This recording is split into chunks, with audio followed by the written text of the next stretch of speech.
Kalian pernah nggak sih kepikiran kenapa setiap manusia pasti punya kepribadian yang berbeda?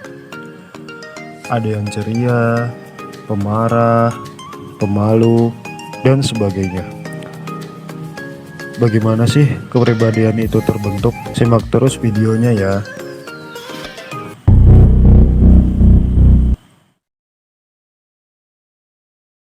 Framelands Audio Visual. Woi, Siapa nih? nggak lagi ngapa-ngapain nih? Lah kamu Kamu kan cerita. Oh iya, Kamu mau ada cerita waktu apa? nggak? Ada waktu. Ayo pas dulu. Oh iya. Jadi gini kan, tadi itu kan aku ikut perkumpulan organisasi ya. Tapi itu sana rasanya gabut gitu. Jadi aku lihat orang-orang yang satu aja. Nah, ternyata si Labib itu orangnya tuh diam banget. Orang ditanyain sama ketuanya loh, dimintai apa namanya pendapat. Dia cuma ngangguk-ngangguk, tidak memberi respon yang positif atau negatif. Lalu ada juga si pria yang orangnya juga pendendam dan pemarah banget loh. Ternyata tuh dia tuh cuma disenggol sedikit aja bisa marah-marah sampai berkali-kali lipat. Kenapa ya nih orang seperti itu? Baru ingat kalau menurut Hans Eysenck sebenarnya kepribadian manusia itu dipengaruhi oleh kondisi biologis atau keturunan dan pengaruh lingkungan. Hans Eysenck, siapa itu?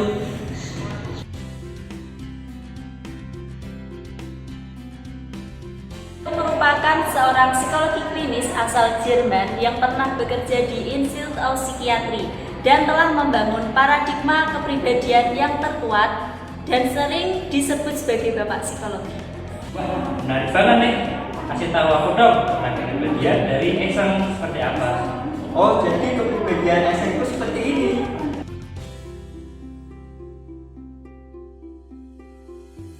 Banget ini, mari kita bahas. Jadi, Eysenck menemukan 3 dimensi kepribadian itu melalui metode analisis faktor, yaitu ada yang pertama ekstraversi versus intraversi, kemudian ada neuritis versus stabilitas emosional, dan yang terakhir ada psikotisme versus kontrol impuls. Nah, masing-masing dari dimensi itu mempunyai 9 trait. Jadi kalau di total jumlahnya itu ada 27 trait. Jelasin ke aku dong Kim, tentang stres itu bagaimana? Jadi ada yang namanya struktur kepribadian, diantaranya tipe trait, habitat trait respon, dan spesifik respon. Spesifik respon merupakan respon terhadap suatu kejadian yang dapat diamati sekali saja. Habitat respon merupakan kebiasaan tingkah laku yang dilakukan berulang kali pada situasi yang sejenis. Nah, trait atau sifat ini merupakan kumpulan dari habitat respon. Kemunculannya lebih konsisten, sedangkan tipe merupakan sekumpulan dari trait. Nah, aku jelasin lagi nih sebelumnya tentang 27 traits seperti pada tabel berikut.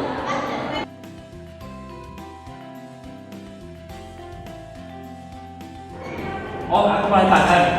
Jelaskan padaku dan mungkin tentang 3 dimensi kepribadian itu seperti apa? Oh, jadi 3 dimensi kepribadian itu, lo kamu kan udah tahu 3 dimensi kepribadian kemarin. Oh iya ya, aku jelasin aja ke kamu ya. Oh iya. Oke, jadi ekstraversi itu menuju pada kepribadian seseorang saat menghadapi situasi sosial ekstrovert, cenderung lebih mudah bergaul, impulsif, aktif, dan optimis. Sedangkan kalau intraversi merupakan kebalikan dari ekstraversi yang cenderung pesimis, hati-hati, sensitif. Dimensi yang kedua yaitu neurotisme, adalah kepekaan reaksi sistem saraf otonomi atau yang sering disebut ISN. ISN yang tinggi akan mendorong adanya ketidakstabilan emosi, begitu juga sebaliknya. Nah, dimensi yang terakhir yaitu psikotisme, merujuk pada stres yang menimbulkan reaksi psikotik seperti antisosial, egosentris, impulsif, curiga, dan sulit menyesuaikan diri. Namun, jika seseorang memiliki kadar psikotik yang rendah, akan cenderung baik hati, perhatian, dan akrab. Nah, kalau seseorang punya kadar psikotik yang tinggi, ia akan rentan kena stres yang ekstrim pula. Berdasarkan kepribadian seseorang itu tadi, berarti kepribadian seseorang itu muncul dari kombinasi ketiga dimensi itu ya? Dan setiap dimensi punya tingkatannya masing-masing. Contohnya, seorang yang psikopat memiliki tingkatan ekstraversi yang rendah, neurotisme yang tinggi, dan psikotisme yang tinggi juga. Bener nggak kayak gitu? Nah iya, bener banget Kim. Makanya setiap orang itu sudah bisa disamakan. Jangan lupa, kalau kepribadian itu juga berasal dari keturunan juga ya. Makanya kamu harus pintar-pintar cari jodoh biar kepribadian anak kamu juga baik. Wah, pas banget sih. Berarti nanti pulang sekolah aku harus nyari nih. Aku sudah nyari satu dong.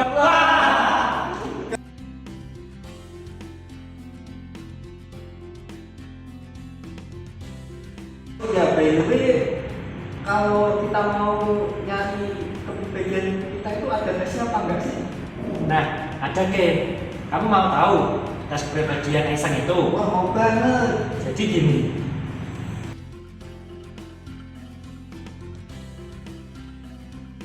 Jadi nama tesnya adalah tes inventory Eysenck. Eysenck mengembangkan tipe inventory kepribadian yang mengukur superfaktor yang digagasnya. Yang pertama ada Mosley Personality Inventory atau MPI, tapi hanya mengkaji. Dan yang kedua ada Eysenck Personality Inventory atau API yang memiliki skala keturunan. Terus yang terakhir ada 18 Personality Questionnaire atau EPQ yang memasukkan skala psikotik. Wah, keren juga ya Hans Eysenck ini bisa meneliti tentang kepribadian pada manusia. Jadi kita tahu setiap orang memiliki kepribadian yang berbeda-beda. Bisa berdasarkan 3 tingkatan dimensi seperti ekstraversi, neurotisme, psikotisme yang sudah dijelaskan tadi. Ya, benar banget Kim. Beliau juga membuat hierarki perilaku yang punya 4 level. Aku jelasin cara intinya aja gimana? Wah, iya mau banget.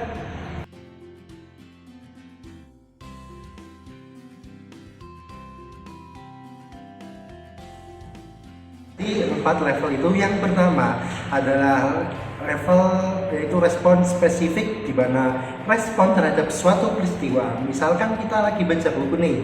Nah, dari perilaku itu kita kan nggak tahu tuh apakah itu perilaku yang berdiri sendiri atau perilaku yang sudah jadi kebiasaan. Nah, yang level kedua itu ada respon kebiasaan. Ini berbeda dari yang pertama, karena respon kebiasaan itu adalah kumpulan respon spesifik yang muncul jika situasi yang direspon mirip. Dari kita membaca buku tadi, jika kita konsisten setiap hari membaca terus buku, maka itu merupakan respon kebiasaan. Lalu level yang ketiga yaitu sifat, trait. Nah, ini merupakan kumpulan respon ya habitual. Misalnya kita punya sifat rajin nih, karena rajin membaca buku setiap hari sampai selesai dan selalu mencari buku baru. Kemudian ada yang keempat yaitu tipe, di mana ada beberapa sifat yang berkaitan, misalnya sifat rajin, jadi berhubungan dengan sifat pemalu dan perfeksionis yang merupakan tipe neurotis. Wah, seru juga ya setelah kita tahu teori kepribadian dari Eysenck. Jadi tambah pengetahuan kita banget, yang dimana kita kadang-kadang sok tahu aja gitu tentang kepribadian, ternyata ada teorinya juga. Iya, betul banget Kim. Apalagi kamu jadi tahu kan sekarang kalau semua orang tidak selalu memiliki kepribadian yang sama. Apakah ada yang ditanyakan lagi mengenai Eysenck ini? Loh, tadi kan yang mau cerita kamu. Oh iya ya, malah aku yang tanya. Kayaknya aku lapar sih Kim. Aku mau kantin dulu aja ya. Oh iya, silakan, aku masih ada jam kelas lain. Oh ya udah, naik dulu ya Kim. Terima kasih atas ilmunya. Oh iya, sama-sama.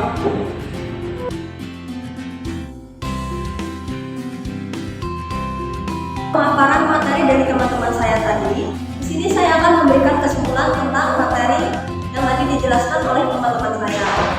Nah, Hans di sini menekankan bahwa dasar umum sifat-sifat kepribadian berasal dari keturunan dalam bentuk tipe and trait. Namun, dia juga berpendapat bahwa semua tingkah laku itu dipelajari dari lingkungan. Jadi kepribadian itu berasal dari keturunan dari tipe and trait. Namun itu semua dipelajari dari lingkungan.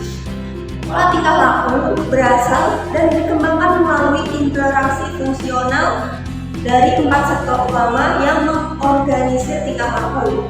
4 sektor itu, yang pertama ada sektor kognitif, yang kedua ada sektor konatif, yang ketiga ada sektor afektif, yang keempat ada sektor somatik. Nah, di sini Han juga mengatakan bahwa orang yang memiliki skor neoretik tinggi cenderung memiliki reaksi emosional yang berlebihan dan sulit kembali normal sesudah emosinya meningkat. Jadi menurut Hans, orang yang memiliki skor neoretik tinggi dia akan cenderung memiliki tingkat emosional yang tinggi pula dan sulit untuk kembali ke keadaan semula. Hans sesungguhnya juga ingin memasukkan kecerdasan sebagai dimensi keempat dari kepribadian, seperti 3 dimensi lainnya. Kecerdasan itu lebih banyak dipengaruhi oleh keturunan, namun penelitian di sekitar kecerdasan masih belum dapat mengelaborasi faktor kecerdasan itu dengan keseluruhan kepribadian manusia. Masih banyak kontroversi tentang hubungan antara kecerdasan dengan ras yang belum terselesaikan.